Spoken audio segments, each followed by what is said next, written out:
باقاعدہ تبلیغ کے شعبوں میں لگ رہے ہیں، تقریر کے شعبوں میں لگ رہے ہیں، دین کی نشر و اشاعت میں لگ رہے ہیں، اس طرح کی خدمات میں لگ رہے ہیں۔ اسی طرح مؤذنین جو اذان کے لیے مقرر ہیں اور پابندی کے ساتھ وقت پر اذان پڑھنے کا اہتمام کر رہے ہیں، اور اسی طریقے سے علماء جو تدریس میں لگ رہے ہیں، طلباء جو پڑھنے میں لگ رہے ہیں، یہ سارے حضرات دین کے جتنے شعبے ہیں، دین کے سارے شعبوں کے منتظمین اور قارئین، دینی تمام شعبوں کے منتظمین، انتظام سنبھالنے والے اور قارئین، دین کی خدمت میں لگنے والے، وہ سب یہاں کا فقراء، فقیر محتاج، فقراء حاجت مند، ضرورت مند، وہ سارے اس میں داخل و شامل ہیں۔ الذین احصروا، یہ روک دیے گئے ہیں اللہ کی راہ میں، یعنی دینی خدمت کی وجہ سے۔ کائے سے روک دیے گئے ہیں؟ دوسرے کاروبار سے روک دیے گئے ہیں۔ یہ اپنی معیشت کے نظام کے لیے دوسرے کام کاج سے روک دیے گئے۔ کیسے روک دیے گئے ہیں؟ اس لیے کہ اگر وہ اپنے گھر کا نظام چلانے کے لیے، کھانے پینے کا بندوبست کرنے کے لیے، بیوی بچوں کی ضرورت پوری کرنے کے لیے، رشتہ دار اور مستحقین یہ ان کا حق پورا کرنے کے لیے اگر وہ دوسرا کام سنبھالیں گے، تجارت کریں گے، یہ بازار میں جائیں گے، کچھ اور کریں گے، تو ظاہر ہے کہ دین کے شعبے میں اور دینی خدمت میں کمی آئے گی۔ مثلاً یہی ائمہ مساجد کو لے لیا جائے کہ یہ نماز پڑھانے کے لیے متعین ہے، 5 وقت ان کو آنا ہے، اور جو فریضہ ان کے ذمہ ہے اس کو سنبھالنا ہے، اور ہر نماز کے وقت میں آ کر وہ خدمت انجام دینی ہے۔ اب اگر یہ بیچارہ بازار اور مارکیٹ میں پہنچ کر وہ کاروبار کرتا ہے، بزنس میں لگتا ہے، تجارت میں لگتا ہے، دکان پر بیٹھتا ہے، یہ اور غفلت ہو جاتی ہے، اس میں لگ جاتا ہے، تو پھر نماز کے وقت کا دھیان نہیں رہتا، ظاہر ہے تو اس میں کوتاہی ہو جاتی ہے۔ اسی طرح مؤذن جس کو اذان پڑھنے کے لیے آپ نے متعین کیا ہے اور وقت کا دھیان رکھ کر وقت پر اذان پڑھ رہا ہے، اس میں داخل ہے۔ اگر وہ دوسرے کام کے لیے مارکیٹ بازار میں جاتا ہے، دھندے میں لگتا ہے، تو یہاں ظاہر ہے کہ اذان کے نظام میں اور اس خدمت میں خلل آئے گا۔ اسی طرح یہاں بڑا شعبہ ہو، دین کا بڑا شعبہ ہو یا چھوٹا شعبہ ہو، حتی الکناسہ، یہاں تک کہ جھاڑو لگانے کا کام، مسجد میں جھاڑو، مسجد کی صفائی ستھرائی کرنے والے لوگ، یہاں تک کہ دربان، گیٹ مین، واچ مین، جس کو مسجد میں آپ نے مقرر کیا ہے، دربانی گیٹ پر رکھا ہے، بڑا ہو وہ، چھوٹا ہو وہ، سب سے بڑا شعبہ مثلا امامت کا، خطابت کا، تدریس کا، یہ، اور سب سے چھوٹا شعبہ مثلا یہی کناست کا، جھاڑو لگانے کا، مسجد میں پوچھا مارنے کا، مسجد کی صفائی ستھرائی کا، گیٹ مین اس کے لیے دربانی کے لیے مقرر کیا، وہ دربانی کا شعبہ، سارے لوگ اس میں داخل شامل، کیونکہ یہ احصروا فی سبیل اللہ ہے، آیت شریفہ کے مضمون کے تحت اور آیت شریفہ کی تفسیر کے تحت، تشریح و توضیح کے تحت یہ سارے لوگ اس کے داخل ہوئے ہیں۔ احصروا فی سبیل اللہ، یہ دینی خدمت کی وجہ سے دوسری تجارتوں سے روک دیے گئے ہیں۔ قرآن نے ایسے ہی لوگوں کا حق بیان کیا کہ صدقات، نفلی صدقہ، امداد، عطیہ، ہدیہ مسنونہ، تعاون، مالی مدد، یہ ان لوگوں کا حق ہے۔ اب اگر یہ لوگ مالدار ہیں، اللہ نے ان کو گنجائش دے رکھی ہے، صاحب نصاب ہیں، تو آپ کے نفلی عطیے کی حقدار ہیں، نفلی عطیے کے حقدار، اور اگر یہ نادار ہیں تو سب کچھ دے لو، پھر تو زکوٰۃ کے بھی مستحق ہیں، فطری کے بھی مستحق ہیں، اور جو کچھ بھی آپ دے لو سب کے مستحق ہیں۔ اور ظاہر ہے کہ عام طور سے جو ائمہ مساجد ہوتے ہیں اور جو مؤذنین ہوتے ہیں، بیچارے ایک عام حالات میں ان کی کیا تنخواہ ہوتی ہے، معمولی تنخواہ ہوتی ہے، تھوڑی 15,000 20,000، بس اتنی تنخواہ مقرر ہوتی ہے، اور اس میں بعض مسجد کی طرف سے ان کے لیے گھر کا انتظام ہوتا ہے، بعض مسجد کی طرف سے نہیں ہوتا ہے، اور کھانے کا بندوبست تو شاید ہی بہت مشکل ہے۔ یہ اب اگر سب کچھ کا نظام جوڑ لو، ان کے رہنے کا، کھانے کا، پینے کا سارا جوڑ لو تو تنخواہ برابر ہو جاتی ہے، 20,000 تنخواہ طے ہوئی، فرض کر لیا جائے، اور ان کا اسی میں رہنا ہے، صاحب کرایہ بھاڑے کے مکان میں، اور اسی ان کا کھانا پینا بھی اسی میں ہے، سارا سب کچھ تو کیا ہوگا، برابر ہے۔ اب ان کے پاس کچھ نہیں ہے، یہی ہے بیچارے، گزر بسر کے لیے اتنا ہے، تو وہ حقدار ہیں۔ اب آپ کی زکوٰۃ کی بھی حقدار ہے، آپ کے فطرے کی بھی حقدار ہیں، جو بھی صدقات واجبہ نافلہ آپ دے لو سب کے حقدار ہے۔ صدقہ دو ہی قسم کا ہوتا ہے، نمبر 1 صدقہ واجبہ، نمبر 2 صدقہ نافلہ۔ صدقہ واجبہ پھر وہ دو قسمیں ہیں، ایک فرض زکوٰۃ اور ایک فطرہ جو واجب ہے، اور نفلی صدقہ وہ ہدیہ مسنونہ، اسی کو ہبہ کہہ لیا جاتے، اسی کو کچھ بھی دے دیجیے، وہ نفلی، اب وہ سب کے حقدار رہتے ہیں۔ تو اب یہ فقراء جن کو حاجت مند کہا گیا ہے، جو احسروا فی سبیل اللہ ہے، یعنی دینی خدمت میں لگنے والے لوگ، دینی مشغولیت رکھنے والے لوگ، یہ دو قسم کے ہوتے ہیں، مالدار نادار۔ اگر مالدار ہیں تو آپ وہ نفلی صدقے میں حقدار ہیں، مستحق ہیں، اور اگر وہ نادار ہیں تو وہ سب کچھ کے مستحق ہیں، اور ان کا اول حق ہے، ان کو دینے کا دوہرا ثواب ہے، جی ہاں بڑا ثواب ہے۔ حضرت عبداللہ بن مبارک رحمۃ اللہ علیہ، حضرت عبداللہ بن مبارک رحمۃ اللہ علیہ، یہ ان کا خاص اہتمام علماء نے لکھا ہے کہ ان کا خاص اہتمام یہ تھا کہ اپنے صدقات کی رقم کو علماء اور طلباء پر صرف کیا کرتے تھے، علماء اور طلباء پر صرف کیا کرتے تھے، اور وہ فرمایا کرتے تھے کہ نبوت کے مقام کے بعد انہی کا درجہ ہے حدیث کے مطابق، اور اس لیے میں ان کے لیے انتظام کرتا ہوں۔ مالدار تھے حضرت عبداللہ بن مبارک رحمۃ اللہ علیہ، میں اس لیے ان کے لیے اہتمام میں انتظام کرتا ہوں کہ میرے پیسوں سے اگر ایک طالب علم پڑھ لے گا تو وہ نہ جانے پھر اس کے کتنے شاگردان ہوں گے، پھر شاگردوں کے شاگرد ہوں گے، پھر میرے لیے صدقہ جاریہ رہے گا قیامت تک، سبحان اللہ۔ تو ان کے یہاں یہ اہتمام تھا، انتظام تھا۔ لا یستطیعون ضربا فی الارض، یہ لوگ زمین میں چل پھر کر تجارت کرنے کی طاقت نہیں رکھتے، اس لیے کہ وہ تو دین کی خدمت میں لگ رہے ہیں، وہ باہر کہاں جا سکتے ہیں، یہیں رہتے ہیں۔ یحسبهم الجاہل اغنیاء من التعفف، جو لوگ ان کو نہیں جانتے ہیں، ناواقف لوگ جو ان سے ناواقف ہیں، وہ ان کو مالدار سمجھتے ہیں ان کے کپڑے سے، لباس سے، اس لیے کہ لباس عمدہ رکھنے کا حکم ہے، صاف ستھرا پاکیزہ لباس۔ النظافۃ شطر الایمان، اخرجہ البیہقی، امام بیہقی نے یہ روایت نقل کی ہے۔ النظافۃ شطر الایمان، پاکیزگی صفائی ستھرائی ایمان کا آدھا حصہ ہے۔ النظافۃ شطر الایمان، پاکیزگی صفائی ستھرائی ایمان کا آدھا حصہ۔ اللہ اکبر، کتنی بڑی اہمیت ہے پاکیزگی صفائی ستھرائی، گھر کی صفائی، مسجد کی صفائی، کپڑوں کی صفائی، بدن کی صفائی، ساری صفائی اس میں داخل۔ عشر من الفطرہ، 10 چیزیں فطرت کی ہیں، خصلت طبعی خصلت کی بات ہے، دیکھیے 10 چیزیں، وہ 10 باتیں جن میں حضرت ابراہیم علیہ الصلوۃ والتسلیم کی ابتلا ہوئی، ان کا امتحان لیا گیا اور ان میں کامیاب ہوئے، اور اس کو حدیث شریف میں عشر من الفطرہ کہا گیا ہے، ان 10 باتوں کو کہ یہ خصلت کی بات ہے۔ مثلا قصر الشارب، مونچھ کترنا، نتف الابط، بغل کا بال نوچنا، یہ حلق العانہ، ناف کے نیچے کا بال موڑنا، دیکھیے کیوں یہ صفائی ہے، ستھرائی ہے۔ النظافۃ شطر الایمان، ایمان کا آدھا حصہ ہے، کیا؟ پاکیزگی صفائی ستھرائی، کپڑوں کی نظافت ہو، بدن کی نظافت ہو، گھر کی نظافت ہو، یہ مسجد کی نظافت ہو، ساری نظافت اس میں داخل۔ تو لباس عمدہ پہننے کا حکم ہے۔ اب اگر لباس عمدہ ہے اور جو لوگ ان سے ناواقف ہیں، ان کو نہیں جانتے، وہ ان کو مالدار سمجھتے ہیں لباس کی وجہ سے، من التعفف، اس وجہ سے کہ وہ سوال نہیں کر رہے ہیں، بھیک نہیں مانگ رہے ہیں۔ بھیک کون مانگتا؟ بھکاری، اور ایسے لوگوں کو اپنا وقار سامنے رکھنا پڑتا ہے۔ وقار ضروری ہے، اپنی عزت، اپنے مقام، اپنے مرتبے، اپنے منصب، اپنے عہدے، اپنے وقار کا خیال رکھنا ضروری ہے۔ تو وقار کے پیش نظر کہ وقار خراب نہ ہو، مجروح نہ ہو، وہ لپٹ کر سوال نہیں کرتے، ہاتھ نہیں پھیلاتے، مانگتے نہیں ہیں۔ تو جو ان سے ناواقف ہیں وہ ان کو مالدار سمجھ رہے ہیں۔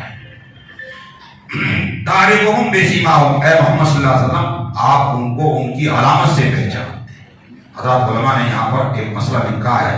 اغنیاء کے تحت، کہ اس سے معلوم ہوتا ہے یحسبهم الجاہل اغنیاء، اس سے یہ معلوم ہوتا ہے کہ اگر کسی کے بدن پر قیمتی لباس ہو،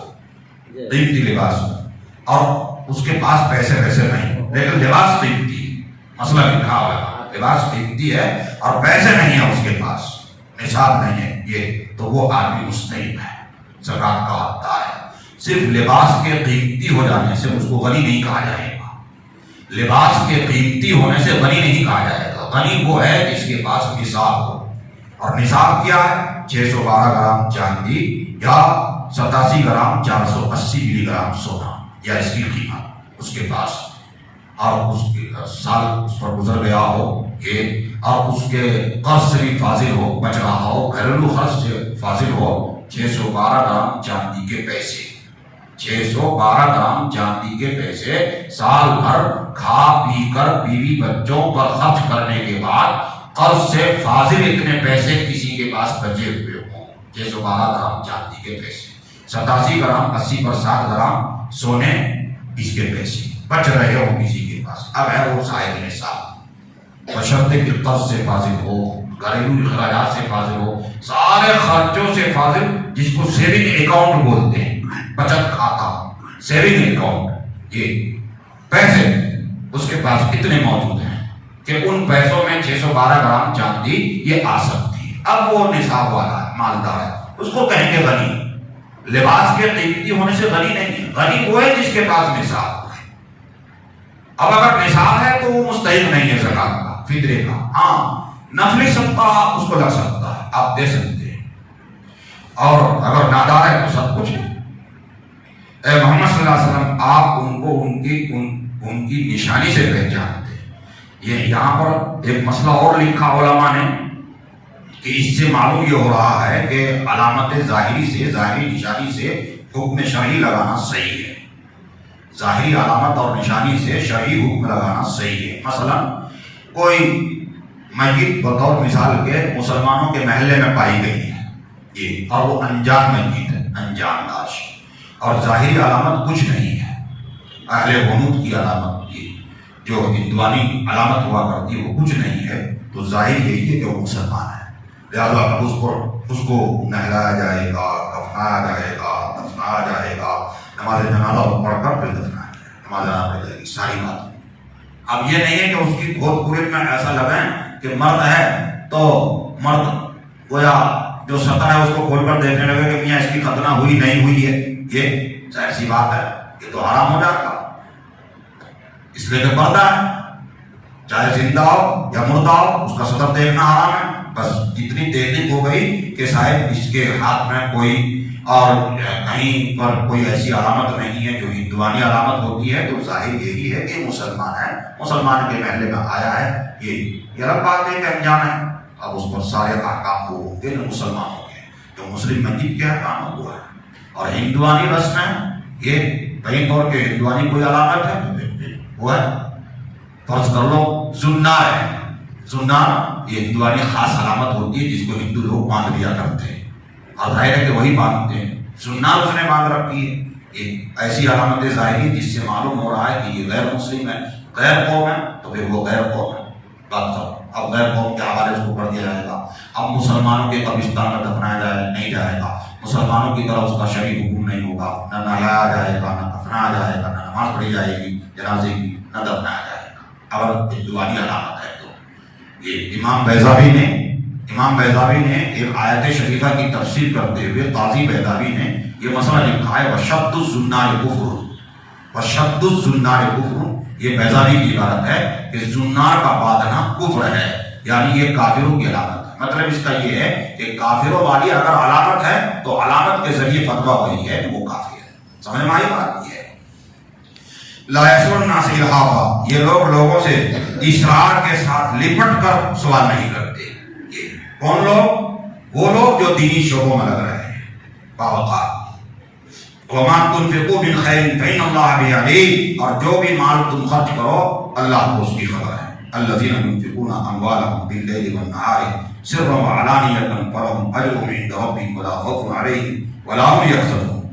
وہ لوگ جو اپنے مالوں کو رات میں، دن میں، چھپ کر، کھل کر، وہ لوگ جو اپنے مالوں کو رات میں، دن میں، چھپ کر اور کھل کر خرچ کرتے ہیں، ایسے لوگوں کے لیے ان کے رب کے پاس اجر و ثواب ہے۔ ولا خوف علیہم، اور ایسے لوگوں پر قیامت کے دن کوئی خوف نہیں ہوگا۔ ولا یحزنون، ولا هم یحزنون، اور یہ لوگ غمزدہ بھی نہیں ہوں گے۔ اس آیت شریفہ کے شان نزول میں امام قرطبی نے حضرت ابوبکر صدیق کا ایک واقعہ لکھا ہے، ابھی جو آیت پڑھی اور جس کا ترجمہ آپ حضرات کے سامنے پیش کیا گیا، دوبارہ ترجمے پر نظر فرمائی جائے۔ الذین ينفقون، وہ لوگ، وہ مسلمان ایمان والے بندے، خدا کے نیک بندے جو اپنے مالوں کو خرچ کرتے ہیں باللیل رات کے وقت میں، والنہار دن میں، سرًا چھپ کر، وعلانیۃً اور کھل کر لوگوں کے سامنے بھی، یعنی خرچ کرنے کی ہر شکل اختیار کرتے ہیں، دن ہو رات ہو، چھپ کر ہو کھل کر ہو، ہر صورت میں وہ خرچ کرتے ہیں اللہ کی راہ میں۔ فلہم اجرہم، ایسے لوگوں کے لیے ان کے رب کے پاس ثواب ہے، ولا خوف علیہم، ایسے لوگوں پر قیامت کے دن کوئی خوف نہیں ہے اور نہ وہ غم زدہ ہوں۔ حیدر بکر صدیق کا ایک واقعہ لکھا ہے اس آیت شریفہ کے شان نزول میں، امام قرطبی نے لکھا ہے اور اسی کو اس کا شان نزول قرار دیا ہے۔ وہ واقعہ یہ ہے کہ جب یہ آیت شریفہ اتری تو حضرت ابوبکر صدیق رضی اللہ تعالیٰ عنہ نے 40,000 دینار اللہ کی راہ میں خرچ کیے اسی ترتیب کے ساتھ۔ دینار کہتے ہیں سونے کے سکے کو، جمع دنانی کو، سونے کا سکہ، ظاہر اس کی بڑی مالیت بیٹھتی ہے۔ 40,000 دینار اس طرح خرچ کیے، 10,000 دینار رات کے وقت میں خرچ کیے، قرآن میں لیل کا لفظ آیا ہے، لیل رات جمع ہے۔ 10,000 دینار دن کے وقت میں خرچ کیے، قرآن میں نہار کا بھی لفظ ہے، نہار دن، اور 10,000 دینار پوشیدہ طور سے خرچ کیے، پوشیدہ طور سے۔ خفیہ خرچ کرنا اللہ کی راہ میں افضل ہے، اس کو علماء نے افضل بتایا حضرات فقہا نے، اس طرح کہ بائیں ہاتھ کو خبر نہ ہو دایاں ہاتھ کیا دے رہا ہے، بائیں ہاتھ کو خبر نہ ہو دایاں یہ کیا دے رہا ہے، خفیہ طور سے خرچ کرنا یہ افضل، اس کو علماء نے افضل بتایا۔ مگر عبادات دو قسم کی ہیں، ایک عبادات مفروضہ اور ایک عبادات نافلہ۔ نفلی عبادت، فرض عبادت، فرض عبادت میں ریا کا حکم نہیں ہے، وہاں ریا نہیں ہے، ریا کا شائبہ نہیں ہے، ریا کا حکم وہاں نہیں ہے۔ فرض عبادت جیسے نماز فرض، روزہ فرض، حج فرض، زکوٰۃ فرض، تو وہ تو زکوٰۃ کا معمول ہے، نظام ہے، آپ کھل کر دیجیے زکوٰۃ، کھلے عام دیجیے زکوٰۃ، وہ فرض ہے، دینی ہی ہے، وہاں ریا نہیں ہے۔ نماز پڑھنی ہی ہے، مسجد میں آنا ہے، جماعت کے ساتھ اہتمام کرنا ہے، تو اس میں ریا کے معنی نہیں چلے گی۔ یہ روزہ رکھنا ہی ہے، سارے مسلمان رکھ رہے ہیں، ہمیں بھی رکھنا ہے، تو وہاں ریا کے معنی نہیں چلے گی۔ حج کے موقع پر ساری دنیا جمع ہوتی ہے، دیکھیے وہاں ریا نہیں، تو فرضوں میں ریا نہیں۔ اور رہا مسئلہ نفل عبادت کا، تو وہاں ہے وہ ریا، کہیں طور کے دکھاوے کے لیے اپنے کو عابد، زاہد، متقی، پرہیزگار، اللہ والا، خدا ترس کہلانے کے لیے سب کے سامنے نفل پڑتا ہے اور گھر میں جا کر کچھ نہیں کرتا ہے، اس کا حال ایسا ہے، سب کے سامنے رہتا ہے، جماعت میں جاتا ہے تو شاید تہجد بھی ہے، اشراق بھی ہے، چاش بھی ہے، اوابین بھی ہیں سب، اور گھر پہنچتا ہے تو پھر کچھ بھی نہیں، یہاں تک کہ فرض سے بھی بے خبر ہے۔ سبحان اللہ، یہ ہے ریا، نفل میں ریا ہے۔ جماعت کا رہا، ساتھیوں کے بیچ رہا، یہ لوگوں کے درمیان رہا تو ساری نفلیں ہو رہی ہیں، اب اشراق پڑھ رہا ہے، چاش پڑھ رہا ہے، اور تہجد پڑھ رہا ہے، اوابین پڑھ رہا ہے، سب پڑھ رہا ہے، اور گھر میں جہاں تنہائی میں تو سب کچھ چھوڑ رہا ہے۔ اس کا مطلب ہے کہ اس کا مقصود کچھ اور تھا، اس کی غرض صحیح نہیں تھی، اس کی غرض یہ تھی کہ لوگ اس کی عبادتوں کو دیکھ کر اس کو عابد سمجھیں، عبادت گزار ہے، زاہد سمجھیں کہ یہ پرہیزگار ہے، اس لیے گھر میں تو کرتا نہیں، باہر کرتا ہے، اس میں ریا، نفل میں ریا۔ اسی لیے نفلی صدقہ اس میں افضل یہ ہے کہ خفیہ طریقے سے دیا، لفافے میں بند کر کے دیا، یہ مصنون طریقہ ہے۔ اگر آپ کو زکوٰۃ ہی دینی ہے بطور مثال کے، اپنے رشتہ داروں میں آپ یاد رکھو، رشتہ دار کو دینے کا دوہرا ثواب ہے۔ جی ہاں، رشتہ دار میں اگر کوئی مستحق ہے اس کو دینے کا دوہرا ثواب، ایک تو صدقے کا ثواب اور ایک صلہ رحمی کا ثواب، رشتے کا خیال رکھنا۔ مثلا بھائی حقدار ہے، بہن مستحق ہے، خالہ حقدار ہے، ماموں حقدار ہے، پھوپھی حقدار ہے، یہ لوگ مستحق ہیں، تو آپ سب سے پہلے شریعت کا حکم ہے کہ ان کی ضرورت پوری کیجیے، سب سے پہلے اللہ نے آپ کو مال دیا، گنجائش دی ہے، وہاں خرچ کیجیے۔ اب اگر آپ ان کے سامنے زکوٰۃ کا نام لیتے ہیں تو ان کو چڑ ہوتی ہے کہ زکوٰۃ دینے ہمیں آ گیا۔ بعض وقت ایسا ہوتا ہے کہ زکوٰۃ کا نام لیا جائے تو لوگ لیتے نہیں، چڑ ہو جاتی، نہیں لیتے، پسند نہیں کرتے، تو دل میں زکوٰۃ کی نیت کیجیے، زبان سے کہیے لک ہدیۃ ولک ہدیۃ، مرد ہے لک ہدیۃ، وہ اللہ کے ہدیہ آپ کے لیے ہدیہ ہے، لفافے بند کر دی، نوٹ چھوٹ گئے، پیسے چھوٹ گئے، جو احسن طریقہ ادب ہے، لفافے بند کیجیے، دل میں نیت کیجیے زکات کی، اور ان سے کہیے ہدیہ آپ کے لیے ہدیہ ہے۔ کتنی بڑھیا بات ہے۔ تو حضرت ابوبکر صدیق نے 40,000 دینار اس طرح خرچ کیے، 10,000 رات میں، 10,000 دن میں، 10,000 پوشیدہ طریق پر، اور 10,000 کھل کر 40,000۔ حضرت ابوبکر صدیق کا یہ کام، حضرت ابوبکر صدیق رضی اللہ عنہ نے اس طرح عمل کر کے اس آیت شریفہ کے مضمون پر عمل فرمایا کہ قرآن کریم نے 4 لفظ ذکر کیے، اللیل رات، النہار دن، صرف چھپ کر، علانیہ کھل کر ترتیب بنائی، 40,000 لیے اور 10,000 رات میں، 10,000 دن میں، 10,000 کھلے طور پر، 10,000 ساری صورت پر عمل کر کے دکھایا۔ اللہ نے آپ کو عمل کی توفیق عطا فرمائے، آمین وآخر دعوانا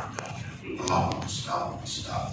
تبارک ربنا وتعالى يا ذا الجلال والإكرام، ربنا ظلمنا أنفسنا وإن لم تغفر لنا وترحمنا